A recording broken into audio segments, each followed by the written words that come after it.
عزیز به ویدیوی سوم ما یا پارت سوم بازی سکیرو خوش اومدین. توی پارت بعدی متاسفانه نشد یه خداحافظی رو بگم، یه کلمه خداحافظی مونده بود ولی خب نشد دیگه. کار ادیتشو انجام ندادم، یه دونه خداحافظی رو دیگه از من بپذیرید. خب دفعه قبلی همینجا بازی رو بیخیال شدیم، الان اومدیم ادامه بدیم. خروسکو و اینجا میکشید بچه، اصلا مهم نیست با کله میرید این خروس ها رو میکشید، چون واقعا اونقدر دمیج خاصی نمیتونن نشون بدن. برید همینجوری تو سینه شونو بزنید پارشون کنید. سلام خروسی.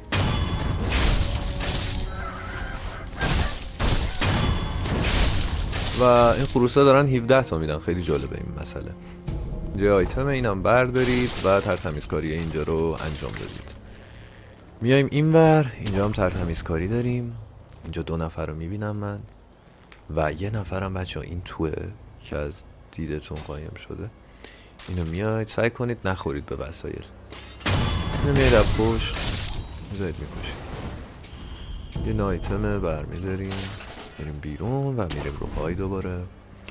خب من اول اینو میکشم چون این یکی وقتی که شما بهش نزدیک باشید شما رو ببینه میگه های بچه ها یه نفر اینجاست بیاید بکشیمش. خیلی بامزن. ولی خب من اول اینو میکشم. دقت کنید نه. آره یکی اینجاست بزنیمش.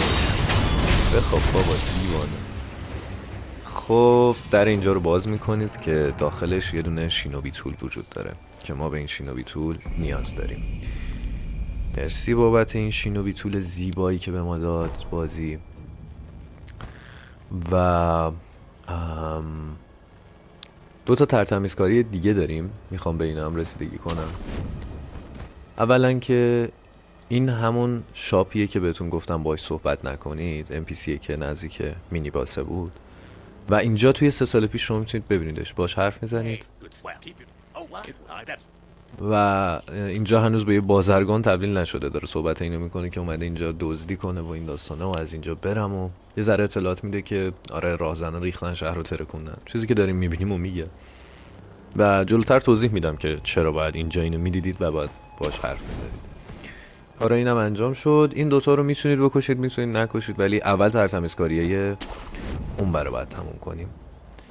اینو میاد پایین و بچه اینجا یه توضیح بهتون بدم. این افرادی که اینجا وایسادن دارن میکوبن به در، میگن آره درو باز کنید، نمیدونم میایم همتون رو قتل عام میکنیم اگه درو باز نکنید، اگه درو باز کنید نمیدونم فلان چیزو بهتون میدیم. و اینجا مردم این شهر، اونایی که تونستن زنده بمونن، فرار کردن به این قسمت و درو بستن که این راهزنا نتونن ورود بزنن. میتونید بیاید اینجا به حرفاشون گوش بکنید. اول من حرفای این خانمو باش صحبت میکنم. این خانم با شما صحبت میکنه تنها، NPC که اینجا با شما حرف میزنه. یه اکسسی بهتون میده که اربابامون در خطرن، برو نجاتشون بده، خوشحالم که میبینم تو اینا و از اینجور داستانه، و بهتون میگه که تو خطرانو دارن شکست میخورن. به حرفای این دوستامون گوش میدیم. اینجا بچه‌ها یه زن و مردی هن دارن با هم دیگه صحبت میکنن که زن و شوهرن در واقع، و زنش داره شوهرش رو مداوا میکنه و شوهرش انگار از این مبارزه‌ای صدمه دیده. که جلوتر ما یه مینی باس وجود داره که همون مینی باس به این بنده خدا آسیب زده و این بنده خدا اینجوریه که آره زود مداوام کن دوباره میخوام برم بزنم. این زنش هم اینجوری که بگی بشین بابا، همین الانش هم زده ترکوندت، تو آسیب دیدی. بیایید این بر با این بنده خدا هم میتونید حرف بزنید که گفتم تنها بنده خدا که باتون حرف میزنه اونه، ولی این هم حرف میزنه. این فکر میکنه که ما خیانتکاریم و بهمون میگه که آره تو باعث شدی که این راهزنا بیان اینجا. حالا شاید براتون عجیب باشه بگید که آقا جون یعنی چی. قبل از هر چیزی بچه‌ها من یه ترافل باید بکنم به قسمت اول بازی و توضیح بدم که این بنده خدا چرا فکر میکرد ما خیانت کنیم. ببینید هیراتا همونطور که بهتون گفتم جای خیلی قدرتمندیه، پر از مبارزای قدرتمنده و جایی نیستش که یه سری راهزن ساده بتونن خیلی راحت بلنشن بیان که تو شمشیر زنی هم ضعیفن، بلنشن یه دفعه بیان اینجا بگن خب سلام ما مثلا اومدیم تو شهر همه رو میکشیم، قتل عامشون کنن یا اصلا از اینجور داستانا. چون اینا هر کدومشون خودشون یه جوری قدرتمندن، کلی فوت و فن خاص بلدن. شارژ دسته منم داره تموم میشه، با تشکر. و آره خلاصه خودشون خیلی قدرتمندن، بعد یه دونه راهزن نمیتونه راحت بیاد اینا رو شکست بده. ولی اینجا مشخص میشه که یه نفری احتمالاً خیانت کرده و این راهزنا رو راه داده به شهر. چه میدونم مثلا توی تایم که مردم خواب بودن این راهزنا ورود زدن، اومدن شروع کردن کشتن ملت. بچه وقتی اینجا برگردیم عقب، من این سری اکسس اینجا باید واسه خودم فعال کنم. میایم و این دوتا شینوبی تول رو میدیم برامون بسازه، اسکالتر، و این دوتا رو الان کار کردشون رو بهتون توضیح میدم. اسکالتر یه نه دیگه از این برگه هایی که اسکیلاتون رو بهتون نشون میده بهتون میده اینجا. خب بچه ها این یه تبره که الان ازش استفاده میکنیم، میبینین. اگه دقت کنید اونجا نوشته که چند تا از اون آیتم متریال هایی که بهتون گفتم مصرف میکنه. این هر یه باری که استفادهش کنید 2 تا ازتون کم میکنه. مثلا شوریکن یه دونه کم میکنه، این 2 تا کم میکنه، این 3 تا کم میکنه. حالا این چیه؟ این از سمت چپ به راست دستشو میکشه و یه حالت حاله آتیش دور برای انمیتون درست میکنه، میزنه به سمت انمیتون. این چیز مناسبیه، یه جاهای خاصی با این هم کار داریم. این آیتم تبره رو من میذارم رو دستم و میبینید میتونم سویچ کنم به مثلث. الان رو تبرم و بریم ببینیم اسکالتر این برگ دومیه که بهمون داد چی. حالا خب اینجا یه قسمت دیگه هستش که شما اینا رو هم باید آزاد بکنید. بچه اینا اگه استفاده کنید یه شوریکن میندازه و پشت بند شوریکنتون دقیقا بعد از اینکه اینجا هم توضیح داده، یعنی شوریکنتون رو که زدید پشتش یه R1 میزنید، میره به سمت انمی، شمشیر میکشه به اندازه‌ای که شوریکنتون رفته سمت انمی. خیلی چیز جالبیه. این دومیه رو ما بهش نیاز داریم، همین الانم میخرمش و این به درد یه باس فایت میخوره که ما توضیحات لازمش رو بهتون میدیم. و خب اینجا هم چیزای جدید باز شدن که هر موقع نیاز شد بگیریمشون من توضیح میدم. فعلا دیگه کاری نداریم، میتونیم بشینیم پای بونفایرمون و ترافل کنیم.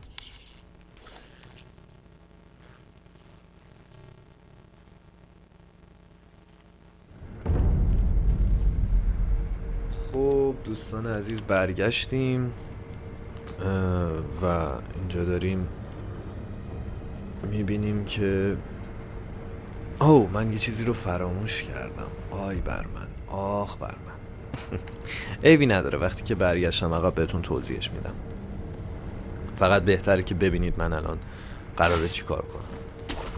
خب بچه ها، ما با متریال هایی که تا الان به دست آوردیم از اسکیل و مطالبی که مربوط به شینوبی تول هاتون میشد، الان آماده ایم واسه یه زدن مینی باس پیش رو.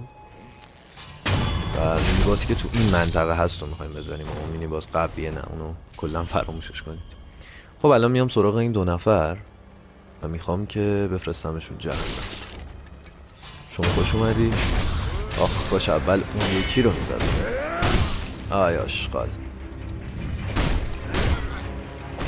آها، من از این تبردارا خیلی بدم میاد. موجودات اعصاب خورد کنیم. تکلیف اتک زدنشون با خودشون هم روشن نیست، چه برسه به ما. آیتمو برداریم، پلتو بذاریم دم دست، احتمال داره که ازش استفاده کنیم. خیلی خوب بچه ها، اینجا تبرتون آماده کنید از قبل و اینجا رو یه نگاه میکنیم. میبینید که 2 تا انمی که سپر دستشونه جلوتونن. بچه ها اینا رو شما به هیچ طریقی نمیتونید راحت بزنید، فقط با همین تبری که دست منه میتونید راحت بکشیدشون. اما این بابا، میخوام اول این بابا رو به صورت مخفی کاری بزنم. وقتی که برگشت میرید پشتش و یاریک. حالا این 2 تا رو دارید، یه دونه آروم باشید، یه دونه آردو و پشتبندش یه دونه R1 میزنم. آردو یه دونه R1. خوش اومدی بابا جان. به همین خوشمزگی و شیرینی اینا هم رفتن خونهشون و سری میایید های گرند اینجا میگیرین. خب بچه ها، اون بابا سفیده رو میبینید که یه عصا نیزه دستش داره راه میره. اون رفیقمون همون مینی باسیه که ما باید بزنیمش. میخوایم یکی از هیلاش رو، یعنی یکی از فازهاش رو با مخفی کاری بزنیم. یکی از فازاش هم میخوایم باش مبارزه بکنیم. اما موضوعی که وجود داره چیه؟ این مینی باس بهتون میکری کاونتر میزنه. اتکی که براتون توضیح دادم که بهتره اسکیلش رو بخرید. من وقتی برگردم عقب بهتون نشون میدم که کجا میتونید تمرینش بکنید. اما راجع به میکری کاونتر همینجایی توضیح بهتون بدم.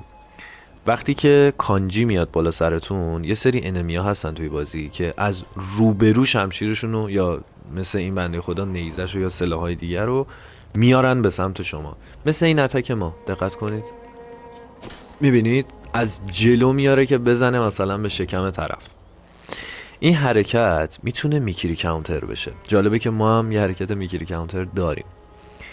خلاصه که این حرکت میتونه میکری کاونتر بشه و بچه ها میکری کاونتر یه دمیج خیلی سنگین به پاسچر حریفاتون میزنه.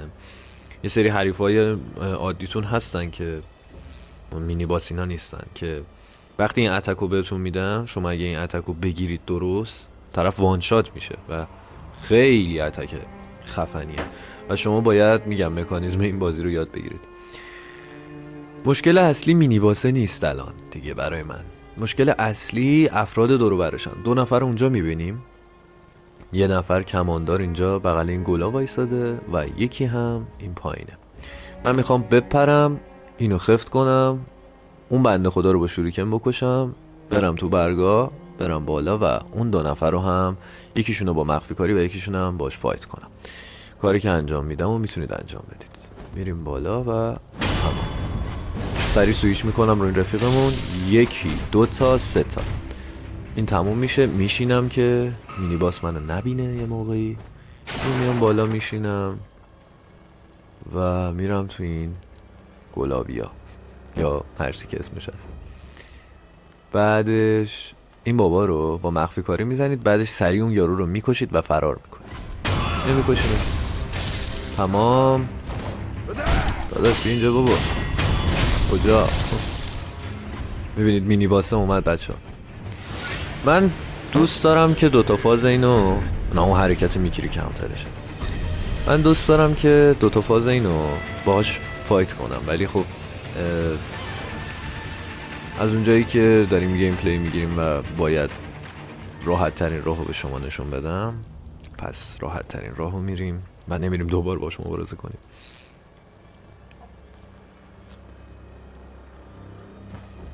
حالا امیدوارم بتونم بزنمش، انقدر ادعا کردم. خب بریم جلو. بشینید حتما بچه ها. گفتم وقتی موزیک بازی پخش میشه طرف بی خیالتون شده، قطع میشه، پخش میشه. میرید بالا و آها میبینید که اونجا داره واسه خودش راه میره. تمام. یکی از فازاش میره و شما دیگه یه بار باید بکشیدش. این اتک میکریش بود که من خراب کردم. اینو باید بپری رو سرش. یه میکری بزن ببینم. بله، میکری کاونترشو گذاشت تو سینه من. متشکرم از این اتک زیبات. من یه هیل کنم. خوب ببینم.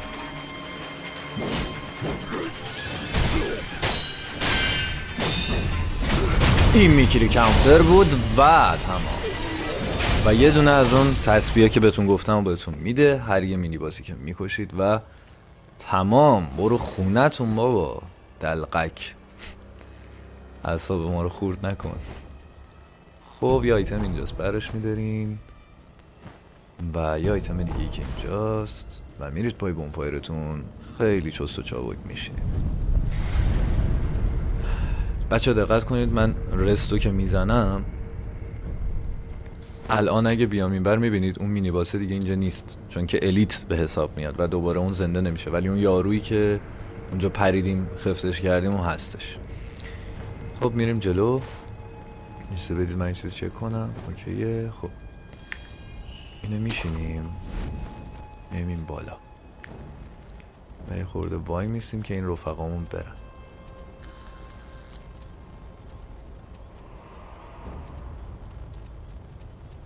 تعجب کردم، گفتم خدای یه دونه است، مگه دوتا نبودن اینا؟ خب اینو میکشیده، اون یکی احتمالا میفهمه و خب خیلی سریع کارمون رو تموم میکنیم. اینجا یه دونه کماندار فهمیده که شما اینجایید. بچه دقت کنید، من میخوام یه الدو بزنم، برم سمت اون کمانداره و آریک بزنم. این همون اسکیلی بود که ما خریدیمش به قیمت یه دونه. میایید اینجا یه الدو و آریک، میبینید حالا نگرفت رو این یکم اومده بود این برتر، ولی میتونید از این اسکیل به این شکل استفاده کنید که یه الدو میدید بعد آریک رو میزنید اینجوری میاد تو و خب این اتک خوبیه. میام اینجا روی های گراند طبق چیزی که بهتون گفتم. بچه اونو نگیرید، اونایی که مثلثی ان شما رو پرت میکنن، نمیتونید برین بالاشون. خب اونجا چند تا از گلاب ها رو میبینیم که نمیتونیم از اینجا اکسسی یا حرکت جالبی انجام بدیم. میام از این بر، اینو نمیتونم برم بالا، نه مرسی، اب نداره. میرم روی این شاخه میپرم بالا و اینو میکشمش. بعد سریع داشت میکیری کانتر میزد، بچه ها دیدید؟ و خب من ریدم، مزن نشو، علکیش دمیجی بهم زد مرد که دلغک. خب بچه ها این بالا 4 تا کمان دارن که سمت چپیشون فرار میکنه وقتی ما بریم بالا. من پلنم اینه که اون سمت چپیه رو بزنیم خیلی زود، اگه بشه خیلی خوشحال میشم که اون بمیره، چون یه موجود رو اعصاب رو مخه. من یه جوری از این بشر تنفر دارم که حد نداره واقعا. خب سریع با کله میاد یه جامپ میرید بالا و اینو میکشیدش و اینه بچه ها ببینید داره در میره. یکی دوتا سه تا داشت نمیگرفت، یکی دوتا یه داج بدید، اون داره تیر میزنه. تمام میمونه همینا. داداش یه لحظه مزاحمت ایجاد نکن، سراغ تو هم میام قربونت. هی قرار نشد از این کارو کنی. زدیم تو سرش و تمام. به همین شیرینی و خوشمزگی. آیتم اولو بر میدارید. 1000 تومن پول دارم، وای خدای من نمیرم یه موقعی. بچه ها تبرتون آماده کنین. قبلش اینجا وایسید و بیاید عقب. بچه این همون قولیه که اونجا با مخفی کاری کشتیمش، اینجا یه دونه ازش هست. روش کشتن این قول، سعی کنید اگر جا داره بهش اتک بدید که یه مقدار کوچیکی پاسچرش برشه و سعی کنید اتکاشو دیفلکت بکنید. کاری که ما میخوایم انجام بدیم، میخوایم یه ذره پاسچرش رو پر کنیم. بعد اینکه یه ذره پاسچرش پر میشه یهو شروع میکنه به دیوونه شدن. اون چماقی که دستشه رو برمیداره اینجوری که بسم الله میکوبه زمین و کلا قاطی میکنه، رد میده و انجام این کارش باعث میشه که پاسچرش خیلی زود پر بشه و شما میتونید برید اصلا وانشاتش کنید خیلی راحت. میذارم بیاد جلو، اینو میزنه. خب یکی دوتا، حالا اتک میده دیفلکت، یکی دوتا اتک دیفلکت، یکی دوتا سه تا. آها دیوونه شد اینها و پاسچر خودشو پر کرد. میرید روشو تمام. شو خوش، شب عالی متعالی. خب حالا این دوتا رو داریم، اینا رو هم بهتون قبلا توضیح دادم چجوری. یه دونه آردو یه آریک، خوشگل و شیرین. آردو آریک واسه من ایموت هم میزنه، فیگور میگیره. بچه ها اینو برید پایین. اینجا ما یه کار کوچیک داریم که اینم الان انجامش میدیم. اوه شت، اون ماهیه رو یادم رفت. اینجا ببینم وایسا ببینم دلغک کجا میری. اینجا میشه بریم بالا. نمیره، بلش کن. اینو میرید تا انتها و اینجا یه آیتم هست برش میدارید، این در رو خراب کنید و بیا جلو. و اینو خیلی زیگزاگی طور باید برید بالا، ولی خب من بیشتر چیت کد زدم اومدم بالا. بچه اینجا یه انمیه که الان میریم جلو میاد و اصلا الان باش فایت نکنید. اصلا الان در حالتی نیستید که بتونید این انمی رو بزنید. میشه زدش ولی خب کار به نظرم احمقانه ایه در حال حاضر زدن این بنده خدا. اونقدی هم براتون منفعتی نداره. فقط یه آیتم برش میداریم و فرار میکنیم. میدوید نه اون بالاه. گفتم درا رو که باز میکنید انمیا بهتون اتک میدن مشکل پیش نمیاد. میبینید من سری میرم تو آیتم رو برمیدارم که یه دونه شینوبی طوله، بعدش برمیگردم عقب عین موشک فرار میکنم. یا آقا جون همش مال تو.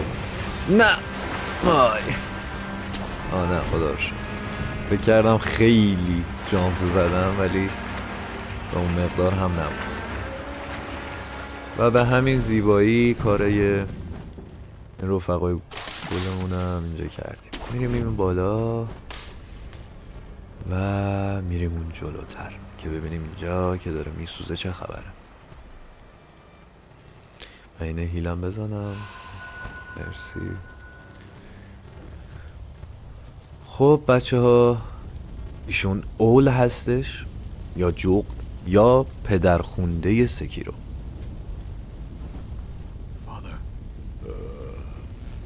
It's you. I'm afraid I made a bit of a blunder. Perhaps the years have finally caught up with me. No. بچه اول به ما میگه که من کارم تمومه و دارم شکست میخورم اینا، برو کورو رو نجات بده و من یه جایی مثلا قایمش کردم و اینا و کلیدشو به ما داد اون مکان رو و خب ما الان کلید اونجا رو به دست آوردیم. و اول هم توی داستان بازی شخصیت خیلی مهمیه، میتونید برید سراغ کاراش و خب اینجا میفهمیم که اول میمیره و کارش تموم میشه. اول شخصی بود که سکیرو رو بزرگ کرد، بهش راه و رسم شینوبی شدن رو توضیح داد و در واقع پدرخوندش به حساب میاد. اینو میایم اینجا میشینید و یه دونه انمی اینجا میکشیم. تمام.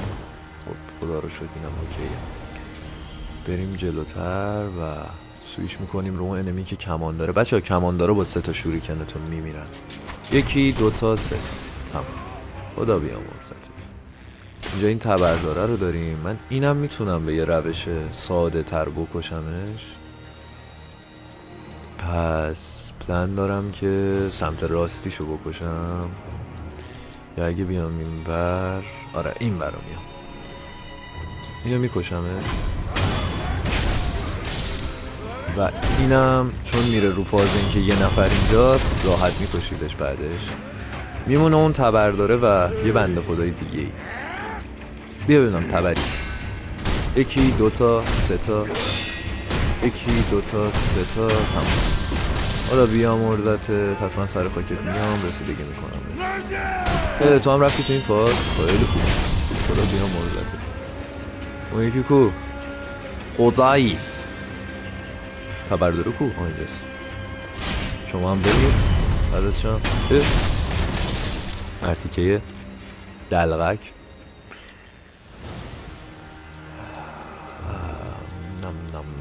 نم چیکار کنم بهتره؟ بچه ها این پایین 2 تا انمی وجود دارن که خیلی قوی هن.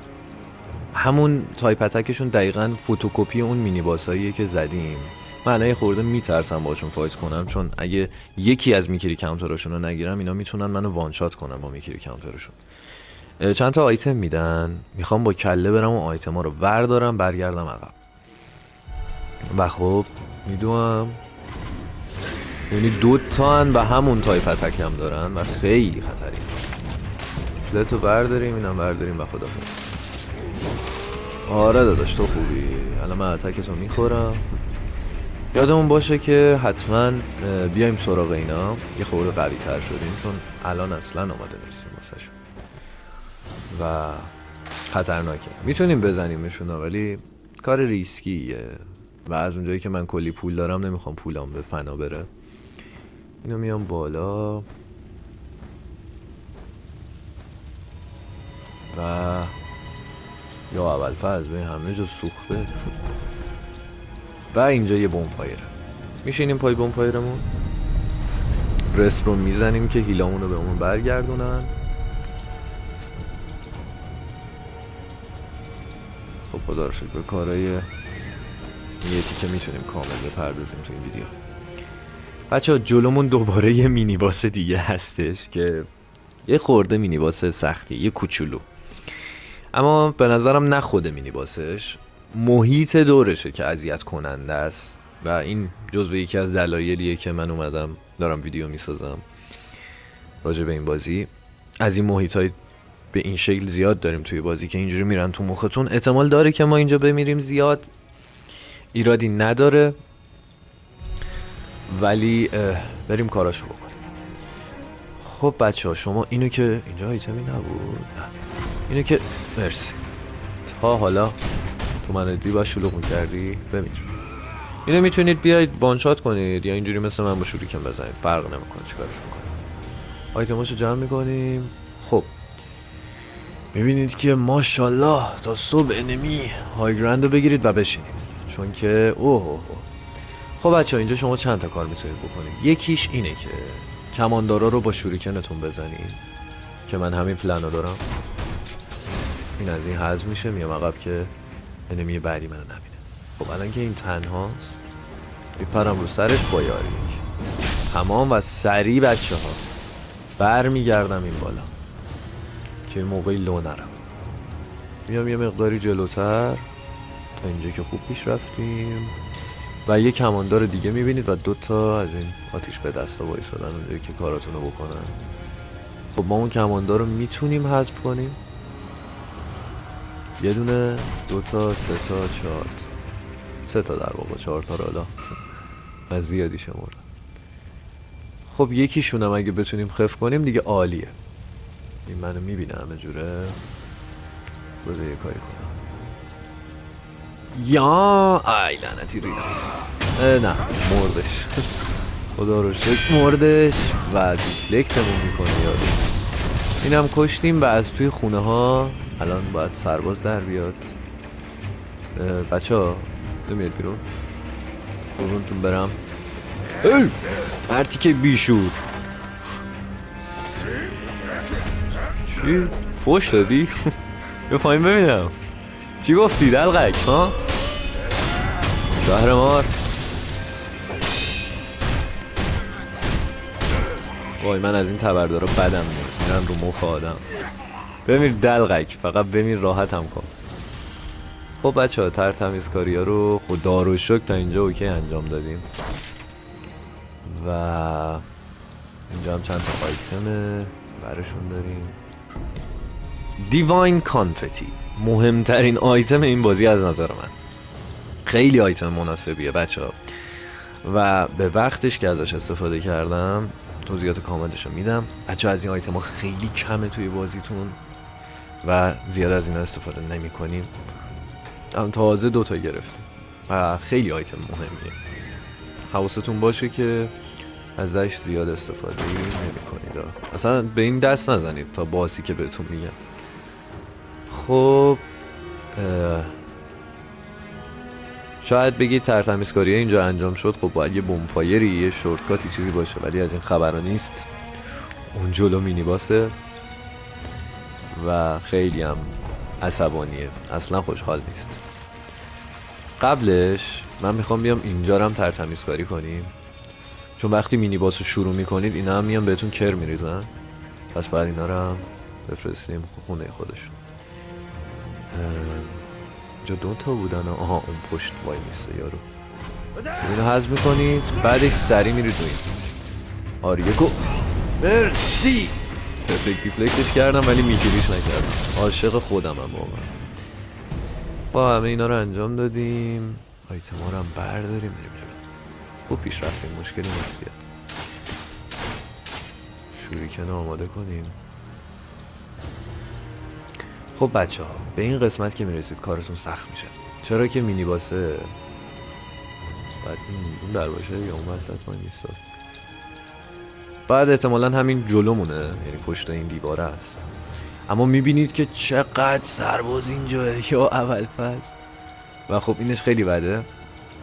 کاری که من میخوام بکنم اینو میکشم، اونم با شوریکن میکشم تیر کمونداره رو و یه تیر کمونداره دیگه اونجا داریم که با شوریکن میتونیم بکشیمش. اما اینو میکشید، اونو با شوریکن میزنید، فرار میکنید، بهتون میگم کجا. اینو حذف کنید، این واسه این هاشش. حالا نشد اونو با شوریکن بکشیم چون شمشیر دار بود و من فراموش کردم. کله میاید عقب بچه و با این سری صحبت میکنید، اسکیپ میکنید حرفا رو، اینم میاد کمکتون و این میتونه دوستان رو اینجا مشغول نگه داره تا شما بتونید کثافتای دور مینیباس رو خالی کنید. اینم میکشید بچه ها. فقط الان شما باید سربازا رو بزنید، اصلا کاری با مینیباس ندارید. یکی دوتا سه تا و تموم میره خونش. یارو احتمال زیاد بمیره ولی ببینم اگر نداره میمیره دیگه. فکر نکنم کاری از دستش بر بیاد.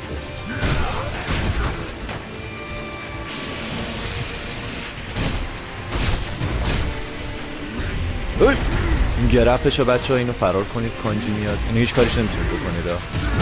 اتکاش دیفلکتیه، معمولا باید دیفلکت بکنید. مردش طرف. این چی میگه اینجا زنده است؟ وای من اصلا حواسم به این دلغک نبوده. اینم هضم میکنیم. خب بچه ها فرار کنید، فقط فرار کنید. با کله فرار میکنیم. یعنی چون راحت ترین روش رو دارم بهتون آموزش میدم من دارم فرار میکنم، وگرنه من این دلغک رو اصلا بهش اجازه نمیدم صحبت کنه. حالا الان میرم مثل سگ جلوش میمیرم میخندیم. وقتی که ازش دور شید میتونید اینم مثل مینیباسای قبلی بیاید از پشت وان شاتش بکنید. خیلی راحت و خوشمزه. بودو ببین یکی از پارچاشه تموم میشه و شما فایتتون انتظار شروع. یکی ای آروم دلغکه مزخرف. وای چرا من جامپ میزنم آخه؟ واقعا برای خودم دارم متاسف میشم. اولین بارمون بود مردیم تو بازی و کورو به همون میگه که ولف خون منو بگیر و از جات بلند شو. و بچه تو این بازی شما میتونید بمیرید. مکانیزم این که بمیرید و دوباره زنده بشید و دارید، یعنی در واقع انگار 2 تا جون دارید شما هم مثل مینی باسا. و این یه بالانس منصفانه. متشکرم از این بازی که یه بالانس داره. ولی این مردن و زنده شدن شما ضررهایی هم داره که توضیحاتشو میدیم بعدا. فعلا درگیر باسم. این اتکشو داج بدی پویزن میزنی. ای حیوان مزخرف. دلغک داره میزنه تو. ای وای پویزن داداش شما توف نکن دیگه. حالا مشروب میخوری بخور ولی رو ما توف نکن که یه ذره شروع داشته پسر بخور. پاسچرمون پره بخالیش کنیم اول. همچنین خط پویزنمون داره خودشو جر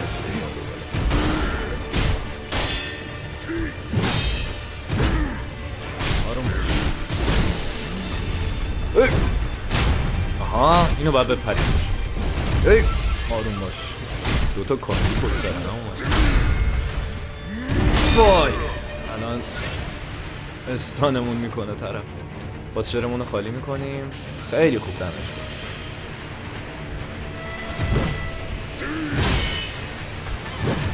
آروم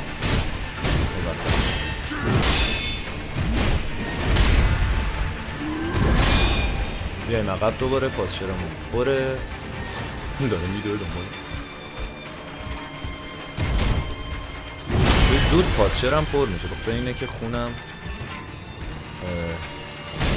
همه. ای وای چرا من این اتک مسخره‌شو خوردم. وای وای مسخره. اینه فلش بزنیم.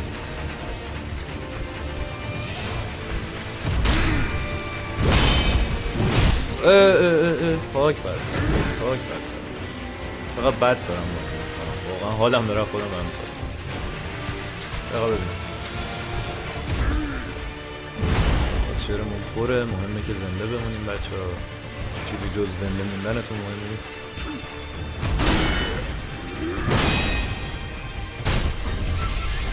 پریم خدا رو این همون که شد. این انگیله دیگه بزنم مجبورم ببینم. آه دوباره استان شد.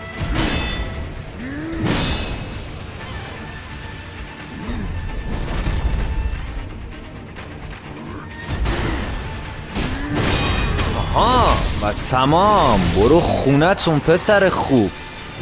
بدو ببینم گندوک. مشروبشو به ما داد. و همچنین یه دونه از این تسبیحا که گفتم مینی باس بزنید، این تسبیحا بهتون داده میشن. بدو خونتون پسر خوب. اونجوری صحبت نکن تو رو خدا. اذیتمون کرد چقدر مرتی که دلغک بیشعور. بچه‌ها تو این خونه بازم حریف دارید. اونجایی که من اچ پی اینا هم ندارم یکم خطرناکه، ولی مهم نیستش. ما میریم اون تهی که وایستاده با تیر کمون، ایتمو بر میداریم و بچه اینو با شوریکن نزنید چون که اون دره خراب میشه و اونور چند تا انمیه دیگه. گندو زدم خودم، اب ندارم میکشیمشون. بیا چیز عجیب غریبی نیستن. برو خونت ببینم دلقک. آیتما رو برداریم، ترتمیزکاری ها رو بکنیم. بچه ها یه نکته خیلی جذابی که وجود داره و به نظرم به خاطر اینه که باید گیم پلی منو ببینید. اینجا رو نگاه کنید. همینقدر جالب. و خب میتونید بیاید اینجا آیتمای خیلی خوبی رو بردارید مثل طلا و این بر باید یه دیواین کامپتی باشه. یه چست هم اینجا هست و این چست خیلی خوبیه چرا که توش این آیتم بسیار عالی توشه. یکی از این گردنبندای تسبیحه که الان با داشتن 4 تا از این گردنبندا 3 تا مینی باس زدیم، یه دونه‌شون رو پیدا کردیم و با داشتن اینا میتونیم خط اچ پیمون رو ببریم بالاتر. اینم که دیواین کامفتیه همونطور که گفتم. چکر و خدا رو شکر من راضیم. من خیلی راضیم. خوب رفتم جلو و از این موضوع خیلی خوشحال و راضیم. اینم بریم جلو و این توی همین دوتا بودن درسته؟ آره. اینم یه آیتم اینجا. بچه این پیرزنه همونی بود که اون زنگوله رو به ما داد. در واقع اینجا هنوز پیرم نشده فکر کنم. حالا جریان داره، به داستان بازی مربوطه که ما کاری گفتم نداریم. میشینیم پای بونفایر پیش رو و میایم پایین با زدن این گزینه و یس خط هیلمون رو زیاد میکنیم. به به زوزه کباب. و خب حالا میبینید که از 4 تا به 0 رسید. برای اینکه دوباره ما بتونیم داشته باشیم باید صبوری کنیم. پیرزنه چه زوری داره میزنه.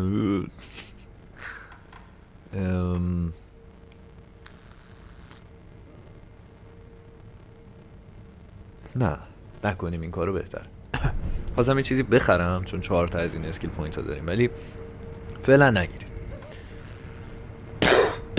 عذرخواهی میکنم. من ببینم همه چیز اوکیه. یه رست هم بزنیم و خب حالا همه چیز اوکیه. برای اینکه بچه ها بریم جلوتر این بابا رو میبینیم و تمام. خوش اومدی شما.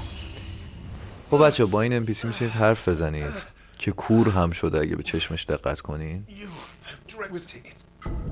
یا آیتم بهتون میده، آیتم مناسبی. این آیتم ها خوبن ولی خب من صرفا ازشون استفاده نکردم ولی دیدم خیلی ازش استفاده میکنن. بچه این کلید همون جاییه که قول به همون داد. البته این کلیدش نیست، این راه مخفیشه. در واقع دری که باید باز کنیم این پایینه. و بچه ها این پشت یه باس فایت داریم به اسم لیدی باترفلای. این باس فایت ما میخوایم با یه دونه گلیچ بزنیمش. خیلی خوشگل و نرم و چست و چابک میریم راحت میزنیمش. به نوعی گلیچ میشه گفت. البته گلیچ هم نیست ولی خب به نوعی گلیچه. خیلی راحته، میتونید یه سوء استفاده جذاب بکنید مثل من که الان این کارو میکنم. و تنها کاری که باید بکنید به این شکله که میاید داج میدید به بغل این باس، یعنی چپ یا راست فرق نمیکنه. داج میدید یه نهار یک، یعنی این حالت باید اتفاق بیفته. نگاه کنید میچرخه شمشیرشو میاره. یه دونه دایره یه آر یک، یه دایره یه آر یک، یه دایره یه آر یک. هی اینو مداوم تکرار کنید و این مینی باسه هی میفته زمین. شما هر کاریش بکنید هی میفته زمین. به من اعتماد کنید، این کارو انجام بدید، نتیجه میگیرید. بعد اینکه مینی باس یه حرکت داره، یه دفعه ازتون شروع میکنه دور شدن.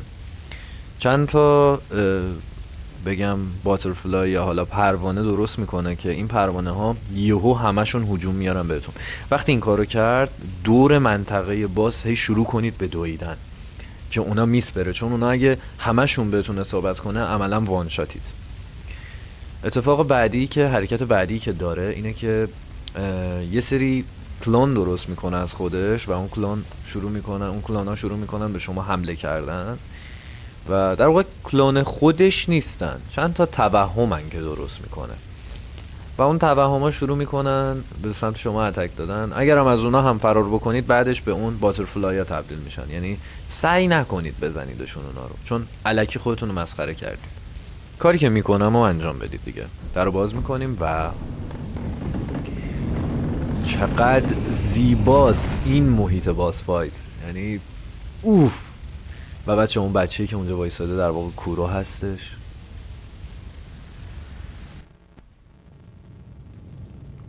Father? Mother? The butterflies. Everyone is gone. My lord. Illusion technique. چرا دوباره این کارو کردی؟ It's been a long time, و به به. son of owl. باس فایت خیلی زیباییه ها، رو حالت نرمال بخواید باش مبارزه بکنید. لیدی باترفلای اینه بچه ها، یه پیرزنه. شاید تو ذهنتون یه پروانه بزرگی بود ولی در واقع این پیرزن است. باس فایت خیلی باحالیه. دقت کنید به شمشیرش، چجوری شمشیرشو برمیداره. این دفعه‌ای دستشو خیلی با اعتماد به نفس گذاشت، شمشیر یه جوری کشید که ببین همینو. و خب این دفعه یعنی چی؟ یعنی اینکه ما از پس این آشغال برمیاییم. Shall we dance? بچه یه نکته خیلی جذاب وجود داره راجع به لیدی باترفلای. لیدی باترفلای خودش یه شینوبی هستش دوستان. خب و اینکه کسی که شمشیرزنی رو به سکیرو یاد داده تو بچگیش تا بزرگ شدنش همین لیدی باترفلای بوده و کسی که خیانت کرده و باعث شده راهزن‌ها به اینجا اتک بزنن و راهشون داده به شهر همین لیدی باترفلایه، برای اینکه بتونه خون کورو رو به دست بیاره. بچه اگر نمیدونید، تا اینجا متوجه نشدید، خون کورو قدرت اینو داره که یک انسان رو نامیرا بکنه، یعنی طرف میتونه دیگه نمیره. اگه دقت کنید سکیرویی که اینجا میبینیم نامیراست و میمیره، میتونه یه بار دیگه هم زنده بشه. چقدر این بازی زیباست و قشنگی که میاد به شما میگه که دلیل کشته شدنت و زنده شدنت تو این بازی هم دلیلش اینه. من از اینکه توی گیم اینجوری بهتون دلایل رو توضیح میدن خیلی خوشم میاد. به نظرم به شدت حرکت جذابیه. خب میخوایم بریم سراغ این باس. طبق توضیحاتی که دادم میریم تو. خب ببینید من داج میدم آریک، داج میدم آریک، داج میدم آریک، همینجوری به صورت مداوم این کار رو انجام میدیم. خیلی راه، به هیچ چیزی توجه ای ستون لعنتی، به هیچ چیزی هم توجه نکنید، همینجوری میزنید تو گوش باسه. و بچه ها میبینید باسش یه دونه باز داره، فقط کافیه که مداوم این کار رو هی تکرار کنید، دورش بچرخید. شاید یه کمی عذاب دهنده باشه ولی خب بهتر از اینه که 2 ساعت درگیرش بشید. خیلی راحت میتونید به روش حذفش کنید و دیگه کارش تمام. این از این. خداحافظ شما بچه. اینجا رو دقت کنید، بالای اون مجسمه رو کتف راست مجسمه رو نگاه کنید. ای آشغال. و این لیدی باترفلای قدرتش اینه که میتونه توهم ایجاد کنه و الان چیزی که ما باش مبارزه کردیم توهم لیدی باترفلای بود. الان خودش اومد، خودش هم همونه، فقط اون حرکت باترفلایی که بهتون گفتم پروانه میاد سمتتون رو انجام میده. فقط باید مراقب اون باشید. اومد پایین و ما سری شروع میکنیم. آها این حرکته، اینو فرار کنید. ای ای ای آشغال کسافت. خب نه، این اون حرکتش مثل این که نبود، این حرکت کلوناشه. عذرخواهی میکنم. ببینید اینا میان بهتون زور بزنن، با یه ضربه هم میمیرن ولی به نظرم این کارو نکن. اونا باترفلایان بچه‌ها که الان 3 تاشو سمتتون فرستاد، ولی یه جایی هستش که اینجا نگاه کنید این شکلی این همه درست میشه و اینا میاد سمتتون و شما بدوید که اینا رو نخورید که نخورید. ببینم ای آشغال کسافت، ای آشغال، ای آشغال، ای آشغال کسافت. بزایمون نکن بیفت. یه ذره دست و پا میزنه ولی خب این تو این چرخه میفته همش. شما خیلی راحت میتونید این قضیه رو پیش ببرید. اوه چه زیبا شد. یه هیل کنیم و پاسچرمون رو بیاریم پایین. مهمترین بخش پشت ستون هم وایسیدین، باترفلایاشو نمیخورید. کجا رفتی؟ هتیاره گرفم کرد، خدا لعنتت کنه. آشغال، اصلا حواسم نبود که رفتی رو هوا مسخره بازی در میاری. بابا پروانه بازیاتو تمام کن دیگه. پروانه خانم بذار عادی باید فایت نکنم دختر خوب. هی هی هی حیوان. حالا الان حیوان میزنه ما رو میکشه به قرآن. بی تربیت کسافت. عجله کنید همینه دیگه. تو این بازی نباید عجله کنید. منم مثل سگ الان عجله کردم. داره میاد. داداش من پلنت چیه؟ پروانه خانم پروانه خانم این گولی مگولیاتو بفرست برن خونه هاشون. مثل جت باید بدوید که اینا رو نخورید. نخورم اینا رو. اینجا ببینم پروانه خانم. پروانه خانم خیلی داد شدی. هی بودو بابا.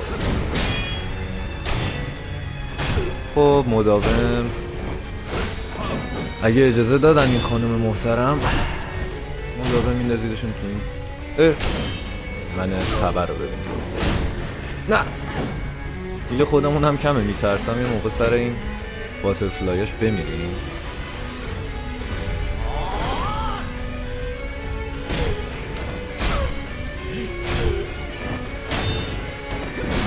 هی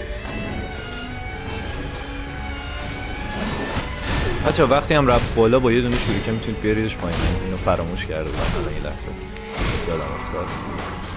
بیا دیگه یه گام شما پایین ببینم. کارت داره تمام میشه گو خوری میکنی. مثلا میرم رو فاز خودم یه گام شو بابا. اصلا من خوب میکنی. بچه ها آریه که دوم رو فراموش نکنید. هر باز فایتی که شما دارید میزنید یه دونه آریه که دیگه میاد که باید بزنیدش. اگر اون آریه رو فراموش کنین، اگر فراموشش بکنید دوباره فایت شروع میشه و اینجا بهتون مموری کارت لیدی باترفلای رو میده. میتونید برید داستان لیدی باترفلای رو بشنوید. اینم از باس فایتی که زدیم ترکوندیمش و اینجا یه اتفاق جذاب میافته. توی 3 سال پیش این اتفاق افتاده و دلیلی که سکیرو فراموشش کرده این دلیله.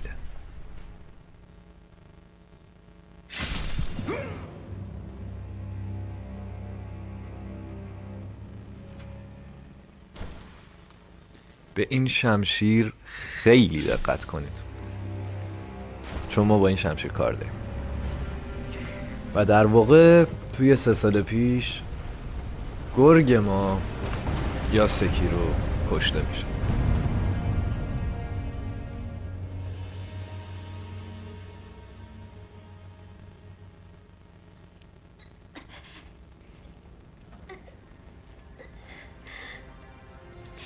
و کسی که میاد ما رو نجات میده و ما رو نامیرا میکنه کسی نیست جز کورو. پس یعنی چی؟ یعنی کورو چیزی که این همه آدم دنبالشن و به ما داده. اینجا داره میگه که تو به خاطر من آسیب دیدی و فیلان و از اینجور داستان ها که عذاب وجدان و این جریان ها داره. و دوباره اون دیالوگی که بار اول کشته شدیم اینجا گفته میشه که خون منو بگیر ولف و از جات بلند شو. و به همین جذابی شما 6 تا اسکیل هم زدید. به به به. بچه دقت کنید به اسکالتر چرا اینجوری شده؟ اینجوری نبود که. و این دلیل داره، حتما به دلیلش میرسیم. خب اولا بیایم با این بنده خدا صحبت کنیم. Yeah, I did, and It's the and let قبلش با اسکالتر با حرف میزدم. It appears yeah, oh, Scott, what tell? that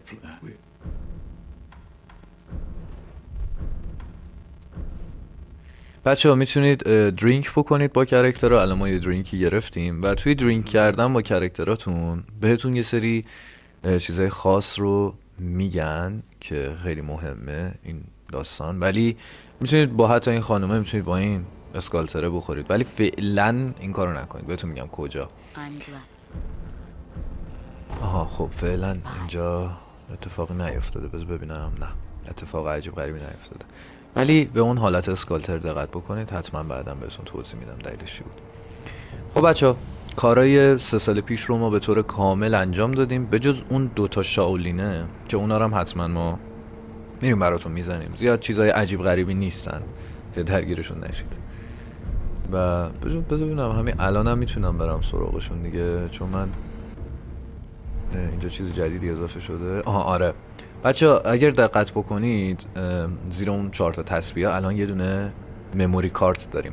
شما اگر مموری کارتاتون رو بزنید بهتون اتک پاور میده و اتک پاورتون قوی تر میشه. یعنی هر باس فایتی که میزنید به اینجا مموری کارتشو یوز میکنید و اتک که شما الان به عدد 2 رسید، یه خورده قوی تر شدید و هر یه باس فایتی که بزنید یه دونه از این مموری کارت ها به شما تعلق میگیره. میتونید باش کارا رو بکنید. اینجا هم میتونید بیاید دوباره با اون باس فایتی که زدید فایت کنید اگه دوست داشتید، که من از این کارا شاید بکنم برای توضیح دادن. و من برگردم به 3 سال پیش، اون کار کوچیکی هم که موندارم ترتمیز بکنم دیگه. میایم و کارای پیش رو میبریم جلو و ادامه قضیه رو میریم.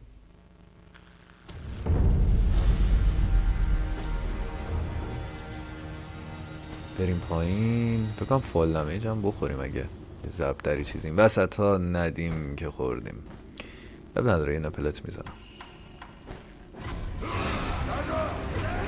برمار بابا دلملتون خوشه ها. برو کنم ببینم. برو ببینم. بودا میریم با کله پایین و خب به اینجا ببینم. امیدوارم اونا نه مزاحم شن بچه ها. این اتکشو سعی نکنید زیاد میکری کنید، یکم اتک عجیبیه. من خودم با این اتک کاری ندارم. خیلی میکریاتونو بد فرم میزنید خدا وکیلی. آهان خوش اومدی قربونت. یه هیل بزنیم که یه موقعی من اینو وان شات کردم رو عکس العمل، یعنی یه وان شات کردم میکری گرفتم و به همین خوشگلی. خوش اومدی قربونت برم. و این کیسه پولو بهتون میده. آیتمی که به خاطرش تا اینجا اومدیم این بود. بعد از انجام این میتونید بیاید اینجا و اینو بردارین و اینو اگه بزنید خیلی راحت ترافل میکنیم به عقب. بچه اون کیسه پولی که گرفتیم و اگر یوز بکنید یه پول خیلی هنگفتی بهتون میده که این خیلی فوق العاده است و عالیه. و محشر خیلی حال کردم. اینا رو هم خوشگل زدیم. تمام شد رفع کارشون. خب حالا که اومدیم اینجا یه ترافل هم میکنیم به کجا ترافل کنم بهتره؟ اینجا که مسیرمون نه بذار بریم همینجا. میخوام برم پیش شاپ و کار داریم.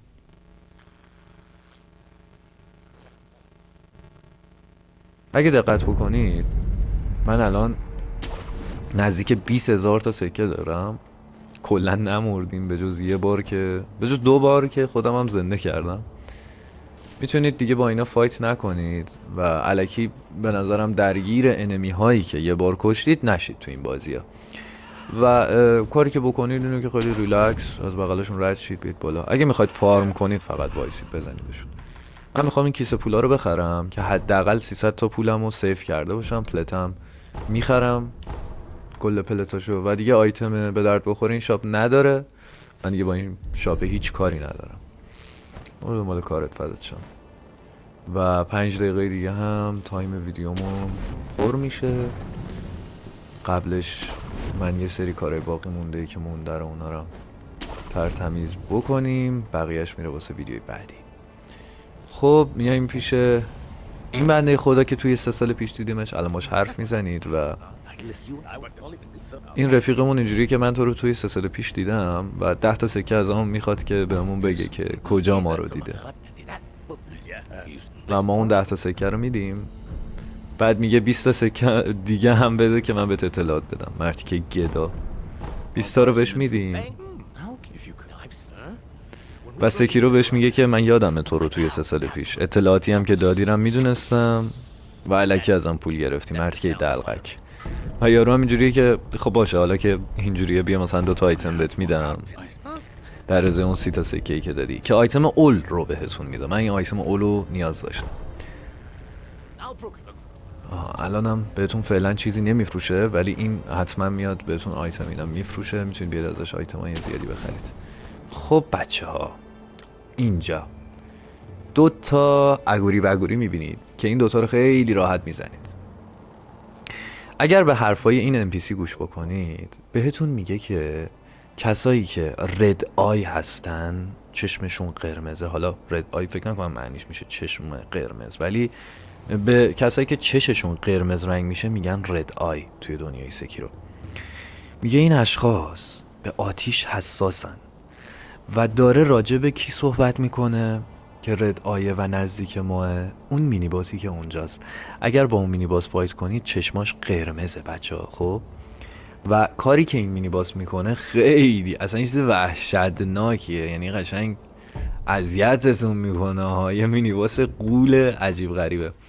برای فایت کردن با این مینی باس ما نیاز به اون آیتمی که میخواستم نیست. ما نیاز به اول داریم. قبلش وای وای وای وای وای وای ببینم این چیه. حالا که اومدم تا اینجا ببینم میتونم تو این 3 دقیقه برگردم عقب و یه آیتمی که اونجا بود و بردارم. فکر کنم فراموش کردم آیتم رو. احتمال خیلی زیاد من آیتمو اون هاشش اونجا جاش گذاشتیم. ماشاءالله حفظ شدم جای آیتم ها رو. این آیتمه. ما به این آیتم نیاز داشتیم واسه مبارزه با این باس فایت و اینو میاید برمیگردیم بریم سر جام. خب بچه ها برای فایت با این مینی باس این آیتمی که الان برداشتیم رو میخواید و اون آیتم اول اضافه اون آیتم اول اینم برش داریم حالا که دم دستمونه. متشکرم. خب آیتم اول رو میذارید دم دستتون. پلتو حذف کنید که سویچ بین آیتماتون درگیرتون نکنه. بذارید من اول رو هم بذارم اینجا که درگیری عجب غریبی نداشته باشم. این ورم من از روی مشکلات ذهنی خودم اومدم این ته. حالا شما میتونید نیاین. و این آیتمو بچه اگه این آیتمو استفاده بکنید یه کوچولو نامری میشید ولی انمیا بازم میتونن تشخیصتون بدن اگر شروع کنید به دویدن و اینا. ولی اگه بشینید حرکت کنید از جلوشون رد شید احتمالش خیلی پایینه که بتونن ببیننتون. ولی بازم این احتمال هست که بتونن ببیننتون. و ما میخوایم برای اینکه فاز 1 این باس فایت رو بپرونیم از این آیتم استفاده بکنیم حتما. بچه تایم ویدیو داره پر میشه. توی ویدیوی بعدی توضیحات تکمیلی رو میدم و با این مینی باس فایت میدیم. امیدوارم که از این ویدیو لذت برده باشید و خدا نگهدار تا ویدیوی بعدی. امیدوارم که حالتون هر کجا که هستید خوب باشه.